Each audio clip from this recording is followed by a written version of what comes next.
This is a story of mystery, sacrifice. In this village stood a tree, unlike any other, one that bled blood once every year, and with every drop of blood, a virgin child died. No one knew why. No one dared to question it, except one brave girl named Adaubi. What she uncovered would shake the entire village, and what she did next would change their destiny forever. Don't skip a second. This is one story you will never forget. Once upon a time, in a village called Umueze, there stood a mysterious tree, unlike any other. This tree bled blood once every year, and whenever it did, a virgin would die in the land. Year after year, the people of Umueze lived in fear. No one knew which family would be the next victim. The bleeding of the tree became a dreadful tradition, something the villagers sadly got used to. It continued for many years, haunting their lives like a dark shadow. In that same village lived a young girl named Adaobi. She had lost her father a few years ago and now lived with her mother and her brother Uche.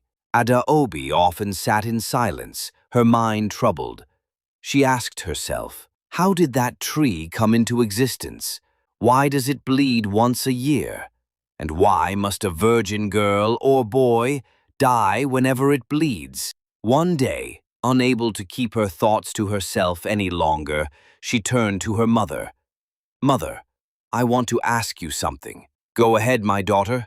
Ask me anything. What is it?" her mother replied, looking at her with gentle eyes. "Mother, why does the evil tree bleed every once in a year?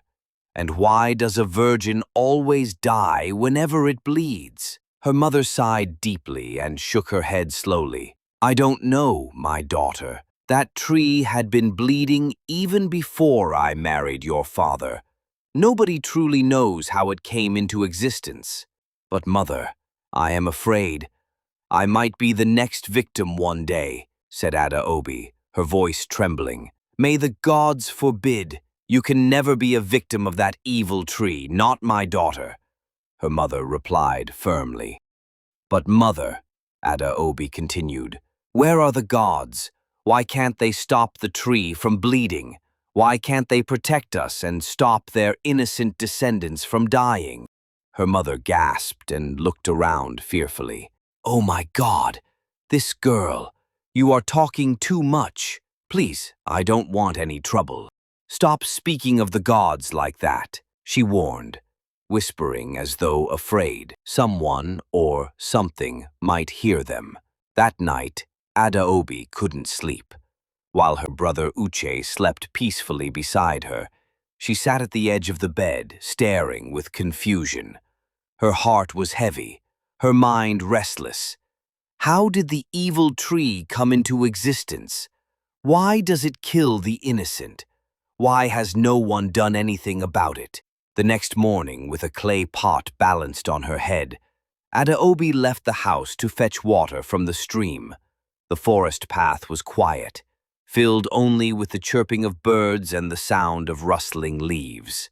On her way, she met an elderly woman, one of the villagers, walking slowly with a basket in her hand. "Good morning, Ma," Adobe greeted politely. "Good morning, my daughter. How are you this morning?" the woman replied with a warm smile. "I'm fine, Ma. Please, I want to ask you something," Adobe said, hesitating slightly. "Okay, I'm listening," the woman replied, curious. "Please, can you tell me how the evil tree came into existence in this village?" The woman paused. Her smile faded. She looked at Adobe closely, then shook her head slowly. "My daughter, this question is too heavy for a little child like you, but I will tell you the truth. I don't know the mystery behind the evil tree. Since I was married into this village, the tree has always been there. I met it this way, bleeding and killing. No one knows its true story." Adobe lowered her head, disappointed. She thanked the woman and continued on her way to the stream. Her mind was still full of questions, unanswered questions. As she walked, her thoughts echoed louder than her footsteps. Why won't anyone speak? Why does everyone fear this tree? Is there no one who knows the truth? The mystery was deep, but in her heart, Adobe felt a burning need to uncover the mystery, no matter the risk. When Adobe returned from the stream, her thoughts were even heavier. She sat outside, staring blankly into the distance. Since no one has an answer to my question, I must go to the king. He is the ruler of this land. Surely he must know the mystery behind the bleeding tree, she said to herself. Without telling anyone, she stood up with determination and began walking toward the king's palace. Upon her arrival, the palace guards looked at her with surprise. "Where do you think you are going, little girl?" one guard asked, trying to stop her. "You don't just walk into the palace demanding to see the king."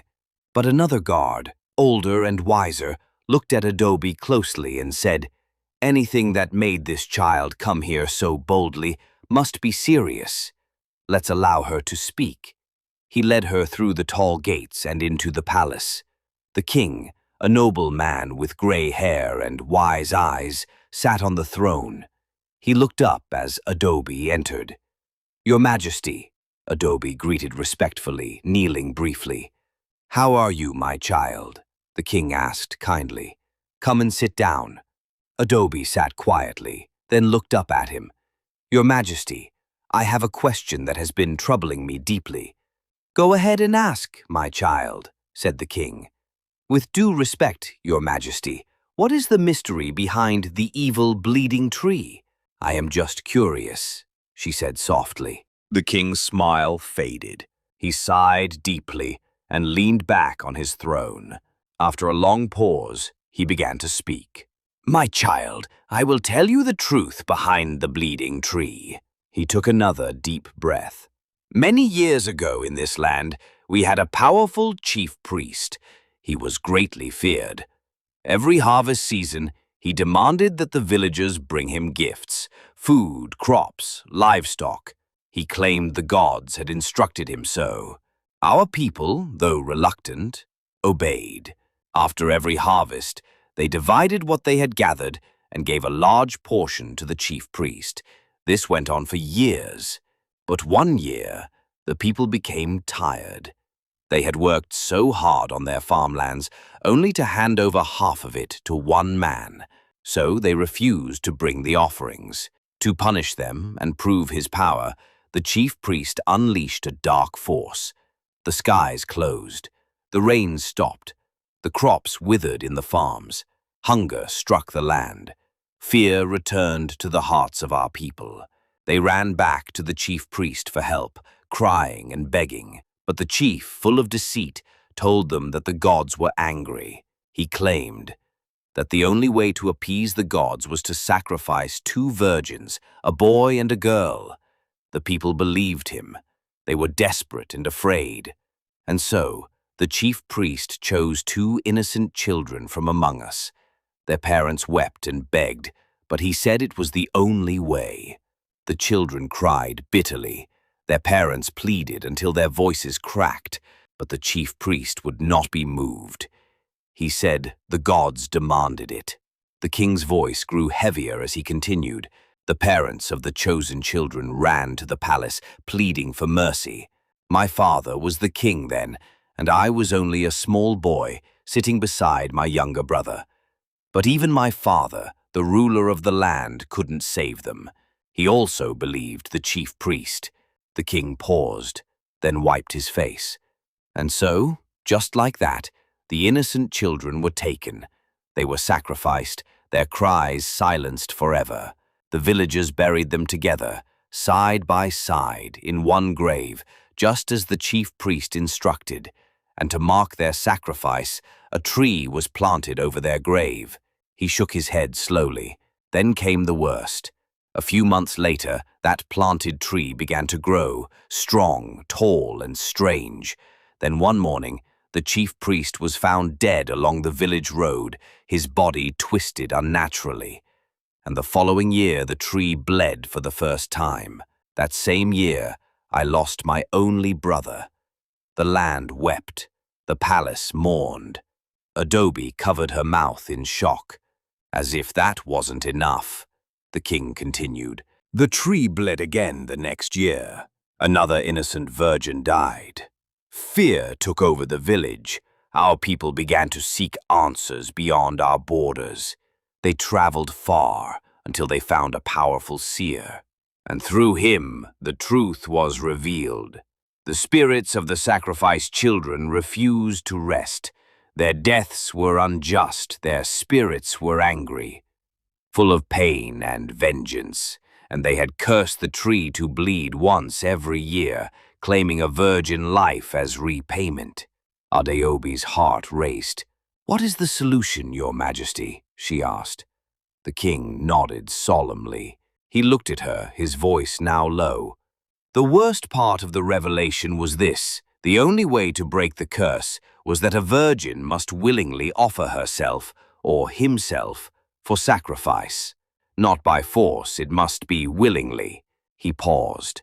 A virgin must volunteer to be taken by the tree. That is the only way to calm the angry spirits and stop the curse. He sighed heavily and wiped a tear. After my father died, I got married to my beautiful wife, and my wife bore me 3 children, 2 boys and 1 girl, but none of them crossed the age of 10. One after the other, the tree took them. The bleeding tree made me childless. My wife, the late queen, couldn't bear the loss. She died of heartbreak. Tears now flowed freely from the king's eyes. When Adeobi saw this, she too began to cry. "Your Majesty, I am so sorry for your loss," she said through her tears. Then she stood. "I have made my decision. I will volunteer myself to die for my people." Before the king could respond, Adeobi turned and ran out of the palace. She made her way home, where her mother and her brother rushed to her side. "What is it? Why are you crying?" they asked in panic. Breathing heavily, Adeobi said, "Mother, Uche, I know the mystery behind the bleeding tree. It was all a great tragedy, but there is only one way to stop the tree from bleeding and stop our people from dying." They stared at her in shock. "What is the mystery? What is the solution?" her mother asked. Adeobi sat them down and carefully narrated everything the king had told her. They listened in disbelief. Then she dropped the final words. "I have volunteered myself to save our people," Uche shouted. "No, sister, you will not die. I don't want to lose you," her mother gasped. "You cannot do such a thing. I will never allow you to sacrifice yourself." But Adeobi looked at them with calm courage. "Do you know if I will be the next victim of the bleeding tree? Or maybe Uche, my brother? I don't want to die in vain. If death must come, let it come through sacrifice, so that others can live." She stood up, wiped her tears, and walked back to the palace. The king, moved by her bravery, sent messages across the land. The elders gathered at the palace. The time had come. As the villagers assembled, Adobe stood before the evil tree. Before stepping closer, she turned to the king. "Your Majesty, promise me you will take care of my mother and my brother. Promise me they will never suffer." The king stepped forward, his voice trembling. "I promise I will care for them as my own. They will never suffer, this I declare." Adobe's mother and brother cried uncontrollably, their voices cracking from pain.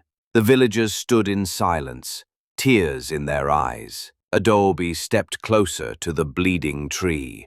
She placed her hands gently on it and whispered, "Dear innocent souls, I am here to calm your angry spirits. Let there be peace in our land. No more sorrow, no more tears. Let there be no more untimely deaths. Take me and remain calm forever." Suddenly, a cold wind blew through the air, and in an instant, Adobe vanished. The ground was still. The tree stopped bleeding. Her mother and brother fell to the ground, wailing, and the entire village wept with them.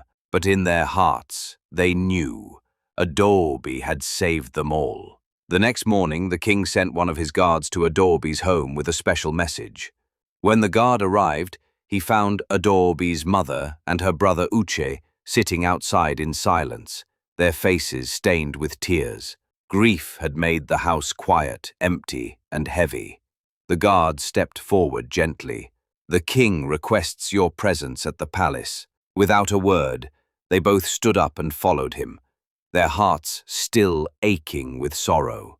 As they entered the palace courtyard, they saw the king seated on his throne, surrounded by the village elders. The king stood as they arrived and motioned for them to come closer. "Welcome. I know your pain is still fresh, but today I bring you news of comfort and honor," the king said warmly. They bowed respectfully, eyes lowered. The king smiled gently. "I have given your son Uche a full scholarship. He will go to school and study up to the university level. Everything will be paid for." Tears filled their eyes again, but this time it was from gratitude. They both knelt down, thanking the king over and over. But the king was not done. "Stand up. There is more. From today, this palace is your home. Go and bring only your clothes. You will live here under my care and protection." Gasps filled the hall. Adobe's mother and Uche were stunned. They looked at each other in disbelief, then back at the king, and knelt again in appreciation. "Thank you, Your Majesty. May the gods bless you. May Adobe's spirit watch over you," her mother said, trembling. The elders nodded in agreement, smiling and murmuring in approval. The king raised his hand for silence. "That is not all," he said. Everyone became still. The king turned to them, and his voice grew firm and royal. "Your son, Uche, is now the heir to my throne. Whenever I join my ancestors, he shall be crowned king. This is my decision. I have spoken, and so shall it be." There was a stunned silence in the palace. Uche's mother covered her mouth in shock. Uche's eyes widened, unable to speak. Then, slowly, they both fell to their knees again, weeping and thanking the king endlessly. "I don't know how to thank you, Your Majesty," she whispered. The elders rose to their feet, clapping softly in honor of the king's great kindness and Adobe's unforgettable sacrifice. "Your daughter gave her life to save this land. We can never forget her," one elder said. "Through her sacrifice, a new dawn has come." And so peace returned to Umueze. The bleeding tree never bled again. No more virgins died. The curse was broken. The land was free, and Adobe's name was written in the hearts of all, forever remembered as the girl who gave everything to save her people. After leaving the palace that day, Adobe's mother and Uche returned to their home to pack their belongings. With only their clothes and memories, they made their way back to the palace. From that day on, the palace became their new home. They were cared for by palace maidens, protected by guards, and treated with the honor befitting the family of the girl who had saved the land. Though they still mourned Adobe deeply, they lived in peace and gratitude. Years passed. Uche was now in the university, studying under the full scholarship the king had provided. He worked hard, always remembering the sacrifice of his sister and the kindness of the king.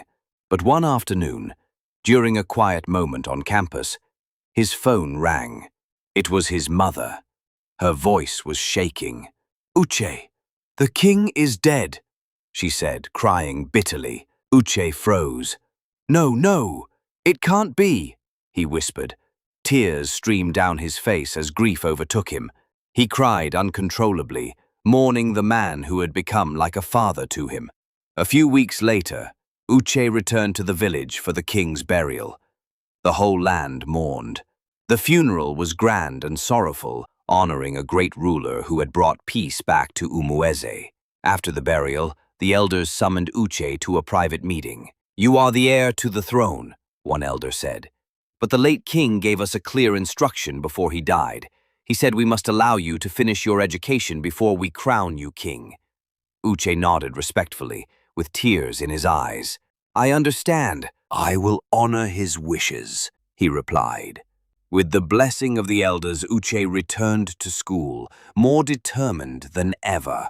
He poured his heart into his studies, knowing the future of a kingdom awaited him. A few years later, Uche graduated from the university with honors. He took beautiful pictures with his mother, both smiling proudly, his graduation robes glowing in the sunlight, a symbol of triumph after years of sorrow. Then, not long after, the long-awaited day came. Uche was crowned the king of Umueze. The villagers gathered in their thousands to witness the historic moment. The same boy who once wept for his sister's death had now become the hope of the land. As he sat on the throne for the first time, his heart remembered Adaobi. He raised his voice and said, "This throne is not mine alone. It belongs to my sister Adaobi, the true savior of Umueze. Her name will never be forgotten." And the crowd erupted in joy and tears. Not long after his coronation, King Uche began his reign with wisdom, humility, and compassion. The people of Umuezi rejoiced under his leadership.